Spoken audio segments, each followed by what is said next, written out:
Watching Dead, the officially unofficial podcast for AMC's The Walking Dead. I'm Jim. And I'm Aaron. And this week we're going to be talking about Season 1, Episode 3, called Tell It to the Frogs. Tell it. Yeah. Tell it to the frogs.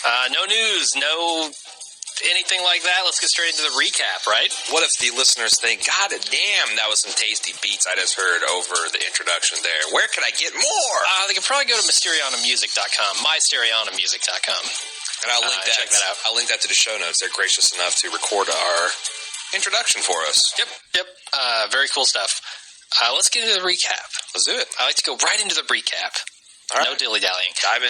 So the episode opens up with Merle on the roof, and he's a little sunstroked, probably coming down off of his cocaine / meth high, whatever he's got going on. And he's in bad shape. The zombies have found him now. They know where he's at.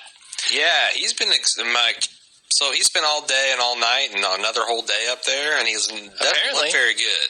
No, he doesn't, because it's hot in Atlanta. Yeah. The sun beating down on you, especially on a rooftop. And he's clearly kind of like out of his mind when we first see him. Yeah, so this was interesting, the stuff he's talking about here, because it sounded to me maybe like he was in the military. He was in the military. Yeah, and he knocked a dude's teeth out. He punched a sergeant in the face. Or some other non-commissioned officer, and then he spent 18 months in the stockade, but it's totally worth it. Yeah, so... And I feel like that he was hallucinating his brother that we meet later on in the episode, Daryl. Yeah. This is like a conversation he'd be telling, Daryl, and they'd be laughing about. Yeah, because he was definitely laughing. He was like, it seemed like he was relaying a story to somebody. That's what I said. Yeah. The other thing about this is... Immediately after he realizes where he's at with his handcuffs, he goes crazy, and he tries to pull himself out of it. Do you think that's like a flashback to when he was in the stockade? Like how much that affected him? No, I think that he actually got lucid and was like, he kind of got a little punchy and forgot where he was at, and then it's like, oh shit, then it's like kind of scary, because I had this kind of experience where I inadvisedly jumped off a very high cliff in the water. Okay. And I landed in such a way that it was a very shock to my system, and I remember being about 15 feet underwater and, like, my vision getting dim because in so much pain. Yeah. And, like, I was just like, oh, but then I'm like, snaps, like, nope, can't black out. I'm still underwater, dumbass. Yeah. And fought my way to the top. So it's like, I think that when you're in a situation like that he's kind of like, oh, shit. Yeah. I'm on this roof and I'm kind of dying. That's why I'm having these crazy. So then he's like frantic trying to get out of it. Well, I thought it was also that he was remembering what it felt like to be caged like that, to be not able to get free, and he just freaked out. Yeah. This is just a hell of a scene. I loved how he's praying to the Lord Jesus, and Michael Rooker. At the end, he's like, you know what? Forget you. I never had to beg, and he's going to get himself out of this. Yeah, and I've heard interviews with Michael Rooker. I want to say he's a fantastic actor, but he's a lot like his character in this, except for some of the extreme racism stuff like that. But his demeanor, I could see him very easily slipping into this character. He's definitely like a Southern type guy. He talks the same way. He's another character actor, like we talked about in the Justified cast. But I love the character he's playing here. I mean, I don't agree with everything he says, but it's such a good, strong, well-developed character. I hated this guy. Didn't understand why he wasn't dead when I first watched it. But then on subsequent viewings, I'm like, that's part of the charm. I mean, not charm, the reverse of charm, the anti-charm. Yeah, that it's hard to make someone that loathsome with so little screen time. Definitely. Yeah, he does a good job.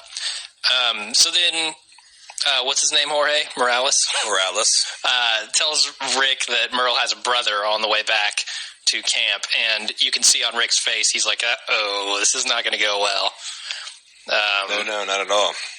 But we go back to the camp, and Shane, Lori, and Carl are sitting around talking. Carl's getting his hair cut, and I really liked in this scene the kind of family-type relationship they're building between these characters right before Rick comes back. I think that's really key to the emotion behind this scene, behind the episodes coming up in the episode here. Yeah, what do you think about Lori confessing that she'd rather eat Miss Piggy? Kermit Legs. Well, I think she could use the eat Miss Piggy. Yeah. Not an experimentation, like to literally eat her steak. Yeah. Put some meat on her bones. Yeah, she needs it. Yeah, a little bit. She's pretty skinny. She needs more than just a couple of frog legs. Definitely. So then Glenn arrives at the camp, and he's got the sirens blaring. In full woo-woo mode. Yeah, and Shane comes up, and he's just like, you dumbass, and he turns off the alarm. Everybody gives him shit. As they should. Yeah. I mean, pretty dumb of him. Yeah, he's leading all the zombies back to camp. But again, he's apparently in this season 17, so I gotta cut him some slack. Oh, is he? Okay. I think he's so much younger than in season 2. Well, in season 2, he's apparently 17 as well, because... What is it, like a week? That's what I'm saying. He looks like he's 25 in season 2. Maybe. Oh, gotcha. I can't really talk about this without going to spoiler territory, so we'll have to kick that to save it to the end. Definitely. Which, by the way, if you're worried about, oh my god, are they going to spoil later on episodes of Walking Dead? No, we will not. We will do so, but only after we play a musical interlude at the end of the cast. So you can listen all the way to the end, not have to worry about hearing spoilers until we play our theme song again. Well, when I go through and edit this, I'm going to put in subliminal spoilers. I'm going to play them backwards and all sorts of shit. You're going to know everything that happens. Well, aside from Jim being an asshole, you won't hear any spoilers forwards and the normal speeds. Oh, no. Compare me to the asshole we see later in this episode. All right. We'll see how much of an asshole I really am. Gaping. So then Rick is united with his family again in a pretty touching scene. Like, he takes forever to get his ass out of the truck. Right. Forever. He waits like 10 minutes. What do you think he was doing back there? Because there's like the 10-minute monologue a couple characters have, and he's just chilling. Yeah. I think I don't know why he was mentally preparing himself to get out of the truck, but you can see that's what he was doing when Morales left the truck. Right. Some decent acting by Andrew Lincoln. I actually got to say, Laurie is terrible. His accent is terrible. His accent is terrible, but I actually thought and it's kind of exaggerated. I don't know if anybody would really do that in the real world, but his body not functioning is so shocked at seeing his family. Yeah, no, I liked the scene a lot. Okay. I thought it really worked well. So then we get campfire stories later on from both Rick and Laurie, and which is a Shane. good way for them to slip in. So we're at the tail end of Rick telling the campers everything that we already know. Yeah, what happened to him at the hospital. So now they can get to the new information and the stuff that's relevant. I thought that's a well done way to do that. Yeah. So then, talking about huge assholes, Ed tosses a log on the fire. Shane doesn't like it. He says there are rules. Yep. And apparently the rule is Shane's the only one to put logs on the fire. No, I don't. What is the rule? Not a big fire? I got cold. They said, I guess they only burn fires to the ember. Like, they'd only have embers at night.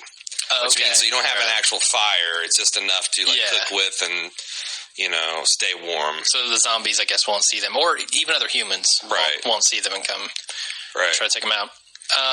So in this scene, they are really building Daryl up to be this badass. They're like talking about how much Daryl's not going to like it, and it's like they're saying so much stuff about Daryl, which is a whole awesome group because of armed men are worried about this man coming back. Yeah, what he's going to do when he finds out about Merle. And Daryl is like my favorite character in this series by far. So I just love every time they pump him up to be a badass. It's so cool.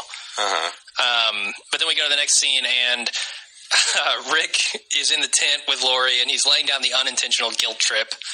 He doesn't know what happened between Laurie and Shane, but everything he's saying is directly applicable to that. I knew you were alive. Like he's basically saying you should have known and you should not have screwed Shane. Yeah. Even though he doesn't realize he's saying it. It's so good. Yeah, he's just slipping that right into the rib cage. Yep, he's got pictures and rings, and then at the end of this, they turn down the lights to get a little intimate, and Laurie's pretty sure that Carl won't wake up. Yeah. Now, how do you think she's so sure about that? Well, her and Shane just make so much noise. You think? Yeah. You think they've done the same thing that Rick and Laurie are about to do? Yeah, I think you're right about that. And what's interesting about that is they then cut outside to Shane, who's sitting there basically watching their tent, right? Mm-hmm. And he sees the light go down. He knows what's going on. And I love how they silhouetted him against a sky that has thunder and lightning spilling over it. So it's like they really got this almost, Frankenstein monster-esque quality to that. Yeah, and it's very indicative of his mood there too. It really highlighted that well. Yeah. So then it's daytime again. Rick wakes up late. Everybody's already up and at him. He's slept for a while because apparently he hasn't slept for a while. Right. And the kids find a zombie. Yes. And everybody runs over. They start screaming. Everybody runs over and starts beating the zombie mercilessly. To little effect until Dale steps up with an axe and just wrecks it. Its head off. Yeah, decapitates it. It takes a village to beat a zombie, apparently. Apparently. This was very reminiscent to me of Shaun of the Dead, where they're in the bar and they've got the one bartender zombie and they're just beating him to the sound of Queen. Yeah, and I don't know that we covered this in last episode 2's The Guts episode, but they play about once per episode some scene of zombie violence for fun. Yeah. Like when they were putting those guts on, it was very gross, but it was also funny because the sound effects were over the top. This thing where they're all literally standing around taking turns hitting this pinata and the sounds that they make. Yeah. Ridiculous. Awesome. Daryl. And then Daryl comes up. Yeah. Finally meet the badass that is Daryl Dixon. Finally, he's been walking around the woods for apparently days. Comes strolling all by out. himself. Says he's been tracking that deer for miles. And he's not even... I love how he's not afraid. He's just annoyed. Yeah. He's like, God damn it, that was my deer. Right. And why'd you take it, zombie? Yeah, do you think we could, as he viciously kicks it, it's like, do you think we can cut around the gnawed-on parts? Shane's like, no, I wouldn't risk it. Yeah, he hasn't given up the dream. Yeah, he still wants that deer. That's my favorite part of Daryl. He doesn't care. He's not scared. Right. But then he gets a little violent when they tell Daryl about Merle. What happened to him. And at this point, I'm thinking Daryl seems like a wild card. I mean, we know the demeanor of his brother, right? And knowing that they're brothers, you would assume Daryl has a similar demeanor. So I'm kind of worried about where Daryl is going in this group. Right. And he's ready to kill Rick. Like, he takes a knife out, he's going to stab him. Yeah, he's going to come up. And then I think it's interesting how... Rick and Shane instantly go into cop mode. Yeah. Like, Rick grabs him in a submission hole, and then Rick gets down there and starts reasoning with him. Yeah, good stuff. Next scene, Rick decides that he's going to head back into the city with Daryl. Right. And Lori basically volunteers him. Yeah, because... says, he'll go. Daryl's like, saying, what the hell, you left my brother out there, what kind of bullshit is this? And Lori's like, well, Rick's going to show you where he's at. Yeah. And Rick's like, well, okay.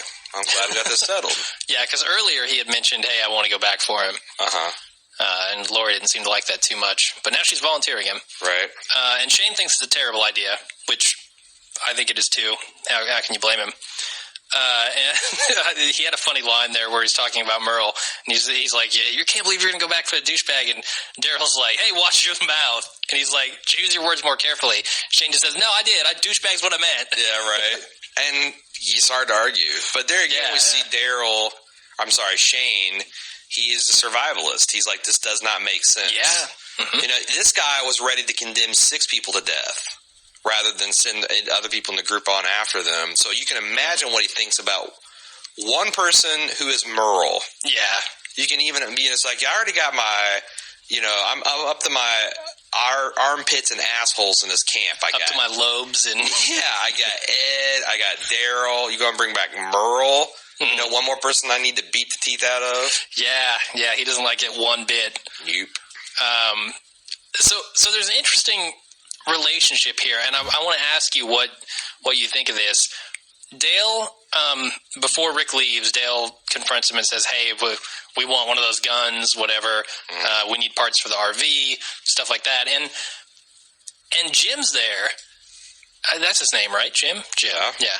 And he makes negotiations like he's part of Dale's part of the group. Yeah. So there are obviously different factions within this group so far. Right. And Dale seems to be leading one with Jim.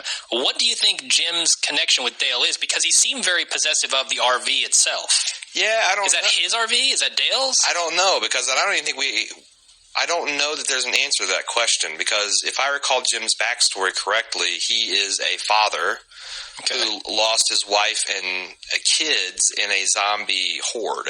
They were running right behind him. And I think he tells the story later on, or he tells it in the comic, one of the two, that, they were there and then they're kind of ripped from him and he's only able to get away because the zombies were distracted by them basically eating his family. So he's kind of a haunted guy. I have no idea what his connection with Dale is, but I think for whatever reason, Dale is taken in. It seems like Andrea, Amy, Jim, Dale are a group, and then you've got Morales and his family, and then you got T-Dog, who's kind of...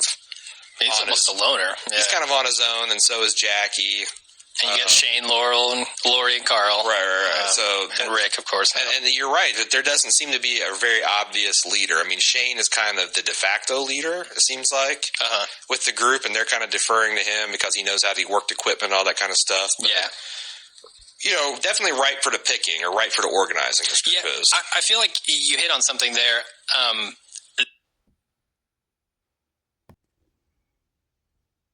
Who work on the equipment or work the equipment seems to be kind of the guiding factor here in the early going. Practicality. Yeah, Shane knows how to do stuff, so everybody gets behind him. So then Shane and Carl are failing to catch frogs, and the girls are chatting about sex toys, and Ed is the biggest asshole ever. Yes. I don't like this scene between Shane and Carl. Why? Because you're never going to catch a frog like that. No, but... I mean, I see what they were trying to do with the connection between those two. I don't know. I just don't really care for Shane very much right now, so it's hard to get behind them connecting. Yeah, and what do you think about the division of labor comment? This is like... every once in a while the show will go, like, racial... And we'll go gender. Well, obviously, first episode it does. Right. What do you think about the women kind of complaining about the division of labor and the fact that the men are, in this case, just goofing off doing nothing? Well, that was the bullshit part, right? Like, they're legitimately not doing anything. You're never going to catch a frog like that. They can't say they're catching food. But even, like, I saw that Ed was taking a turn, like, doing a watch out or look out. Was he? It just seemed like he was disapprovingly looking over at the women. He was actually up on the RV at one point in either this episode or the last one. Okay. And my thought is, why don't the women get to take a shot at that? Why don't some of the men, I would think that if nothing else, you'd want a guy with a gun down there with the group washing clothes so a zombie doesn't come and get them, and all they got is in their hand is a wet piece of underwear. Yeah. So it's like, why don't the guys help out more? I don't know. I wonder if they... Because it doesn't seem like they're out of the camp, like hunting or anything like that, except for Daryl. Right. Shane just seems to be there for protection, I guess, to keep his eyes open. But, I mean, isn't that why you have Dale and why you have a lookout and all these rules and stuff? Yeah. I don't know. It doesn't seem to me like the guys are really taking an initiative there. Right. They're just kind of like, oh, this is how it's going to be. Right. So, where are we? Oh, yeah. Lori tells Shane to stay away from her family. She runs down there. Why? Totally chews out Shane. Why is Lori doing this? It's because Rick is back, and Shane had told her that he was dead. But doesn't she... I mean, why wouldn't... Shane is taking very good care of her family. Why wouldn't she at least want an explanation? That's what I don't get. It's just, you stay away from me, you're dangerous. And, like, what does that do to Carl? Because... Yeah, I don't know. I just think that it's kind of a tragedy that she handled it this way because... Yeah, it's kind of this, I guess, is all a tragedy. I totally don't agree with the way she handled it. She didn't even ask, like, what the circumstances were with Shane. Because obviously he thought Rick was dead. He wasn't lying on purpose. But she just overreacted. Right. Which I could see. I mean, she was a little freaked out when he came back. She didn't know what to think. But I loved her line, "Tell it to the frogs." Yeah. I would tell Shane the same thing. We say that a lot. We do, yeah. So then the group arrives at the department store, and Daryl shoots a zombie in the head. Just a really quick scene. Takes it out with a crossbow. And you made a comment about the crossbow. I think the crossbow is the ultimate zombie killing weapon. Yeah, it's pretty silent, good. reusable ammunition, effective. Very effective. There's not much not to like about it. Definitely. Not much not to like about the character wielding it either. Daryl's pretty awesome. So here we get to kind of the climax of the episode here, and Ed decides that Carol's had enough fun with the girls, and Shane gives him a well-deserved ass kicking. We're talking broken jaw, broken orbital bone, like broken hand on Shane's part, multiple skull fractures, detached retina. That's a beating that's going to be a while to come back from. Yeah, he beats that guy. He says, like, I'm going to beat you to death. He practically did. This is basically like, have you seen Goodfellas? Yeah. You remember when the head Goodfellas, what was his name? When his girlfriend said that the next door neighbor had like hit her or threatened her, and he went over to cross the street with that gun and beat the dude's face in. I don't remember that part. It's like, move your hands. And the guy moves his hands. He just resumes beating him. yeah. He says, I'm going to beat you to death. Shane does the same thing. I'm going to beat you to death. And then he delivers another vicious punch to his head. That was a Goodfellas style beating. Yeah, it was a serious beating. So how much of that beating do you think was just Shane defending Carol versus how much of it was him taking his anger about Lori out? I think 100% of it was about him, because he saw how he dealt with the ass. I mean, I don't know. Certainly he didn't like Ed hitting Carol. Ed and him have had some run-ins before. So I'm going to say 90% was him taking his frustrations out. 10% was defending Carol's honor. Ed needed this. Yeah. That's probably about what I'd say. So then in the last scene, Daryl and the rest of the gang arrive on the roof, and they find Merle's severed hand. Yep. Yeah, and that's basically... And that's it. Daryl screams a couple times. A cold opening, that was a cold closing. Yeah, it was. Really, really cool. Yeah. I love this scene. What do you think? One thing we didn't talk about is Lori kind of like going back and forth in her decision. She volunteers Rick, but then the next scene when Shane and Rick are actually arguing about, this is stupid, why are you doing this over Merle? She's kind of like, why are you doing this? Do you think the writers forgot that they just had her do this? No. Here's what I think happened. When she volunteered Rick to go, I think she was tossing that ball to the group saying, talk him out of this. He's a fucking lunatic. He wants to go back. I know none of you will let him, so here's the ball. Run with it. Right. And they didn't. They let Rick talk them into it. So that's what I think happened there. But that's it. That's the whole episode. It's a pretty quick one. Right. Do we want to do an outro and then spoilers? I think so. If you'd like to keep up with what Jim and I are doing, you can find all of our previous casts, all the things we've written for the site, at baldmove.com. If you'd like to give us feedback, again, we're probably going to read a lot during the season 1 recap, but if season 2.5 is right around the corner, if you want to get your thoughts in on that, email us at watchingdead@baldmove.com. You can also follow us on our Facebook fan site, facebook.com/baldmove, and Twitter @baldmove. Those are good ways to keep up to date with this moment that our podcast drop, and if you want to just shout us out a link or something. If you want to actually support our cast, the best way to do that is to give us 5-star reviews on iTunes or positive reviews. I mean, obviously you can give us 1-star reviews, but that's not really supporting us now, is it? Yeah. And also subscribing, even if you don't use iTunes. If you have iTunes, you subscribe to our podcast, it helps us, build the traffic and rankings, which gives us more people exposed to our cast. Yeah, we love exposing ourselves. Finally, if you like to support us directly with some filthy lucre, the filthier the better, you can use our Amazon affiliate link at amazon.baldmove.com. How that works is use that link, it redirects to Amazon. Anything you purchase in that session, a teeny tiny percentage goes to us to help us pay for our bandwidth bill and keep our hard drive spinning and the lights in the Bald Move headquarters on. Keep us in beer, too. Yes. Lots of beer on this cast. You just had a New Year resolution. You're giving up beer. Yeah. You're giving up carbonation. Carbonation. No sodas, no beers. Pretty much just... So, you are switching to hard... You're doing the reverse. I'm going to quit drinking. Most people switch to beer after they've had too much hard liquor. You're switching to hard liquor after having too much beer. Yeah. Hard liquor, wine, coffee, water, tea. That's about it. Anything that keeps more Johnny Walker in this house is a good thing, I think. Well, it won't be there for long. Anyway, that's it for the episode. Thanks for tuning in. Stay with us through the music if you want to hear spoilers. And if not, until next time, I'm Jim. I'm Aaron. See ya.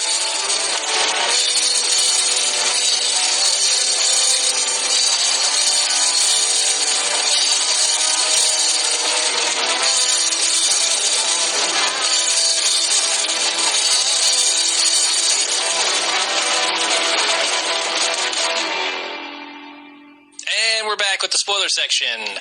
Do you have anything to talk about? I had one tongue-in-cheek spoiler. Okay. Or talked about Glenn, how much he grew, or how much he changed or aged, I guess, in my mind, between season 1 and season 2. I think Maggie just made a man out of him. All by her lonesome. Yeah.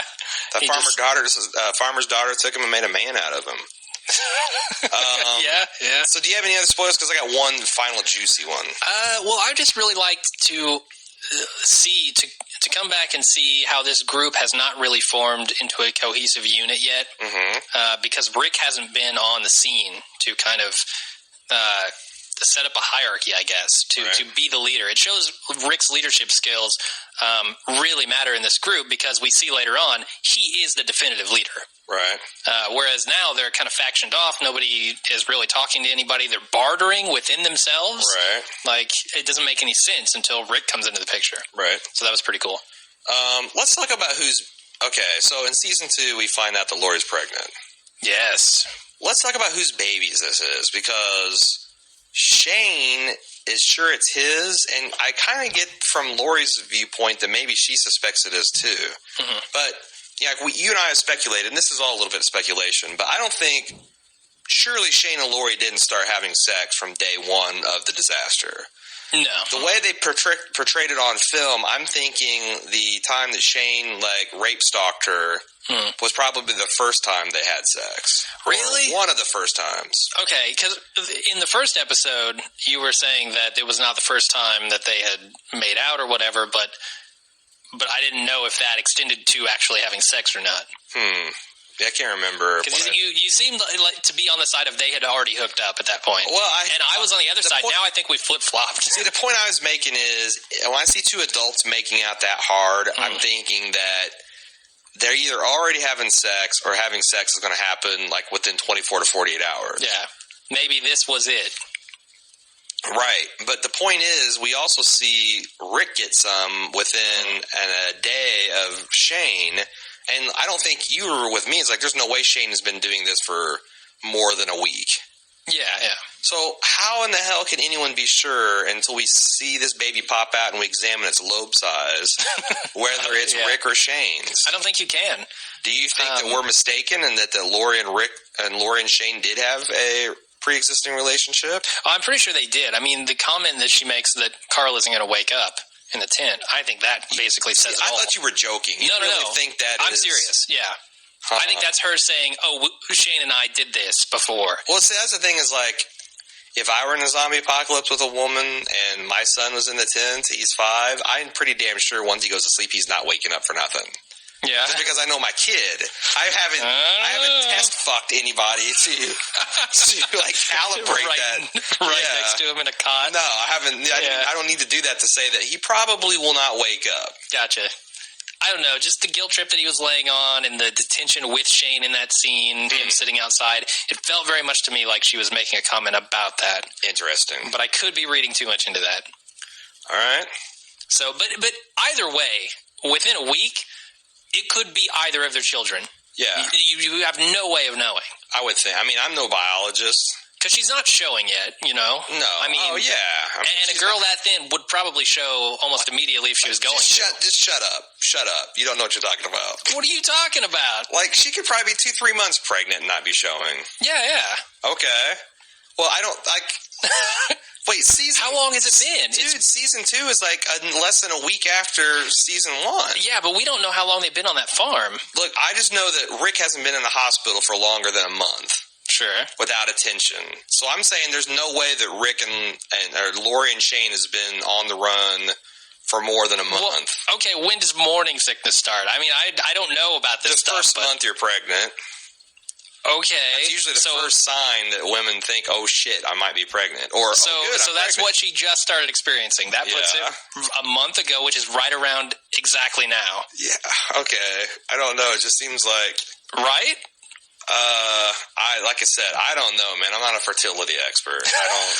I don't know if Lori's sitting there in the tent with her thermometer and tracking. Well, neither is she with her morning after pills. No, apparently, no. So, I don't know. I just think that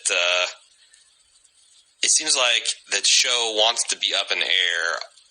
Yeah. But the way that, or they've given them the wiggle room for it to be up in the air, but the way they're portraying it seems like, I don't know, for some reason I feel like it's Rick, or it's Shane's kid. It would certainly create more drama, right? And that's the way it works out in the comic. Oh, I see. Didn't know that. They could be zigging where the comics zag. They do that time and time again. Yep. So it's up in the air, man. Right. I don't know. I kind of hope it's changed just because it'll be more drama. Right. I'm a drama llama. Yeah. You like the baby drama mama? Or baby mama drama? Sure. Throw a llama in there and I'm sold. Llama ding dong drama? That's about all I've got for spoilers about you. More than I have, yeah. All right. The last 5 minutes have been crazy. And then that's it. Yes. Will join us in episode 4. Which will be out... whenever. Yeah. All right. Yeah, we're going to release these sometime before season 2.5. Exactly. Sporadically. Yep. Just randomly. Yeah. Just like when we decide. Yeah. When the listeners have been good. When we get a certain amount of iTunes reviews. No. Hold these bastards hostage. All right. That's it. Thanks for tuning in, and we'll see you next time. Good night.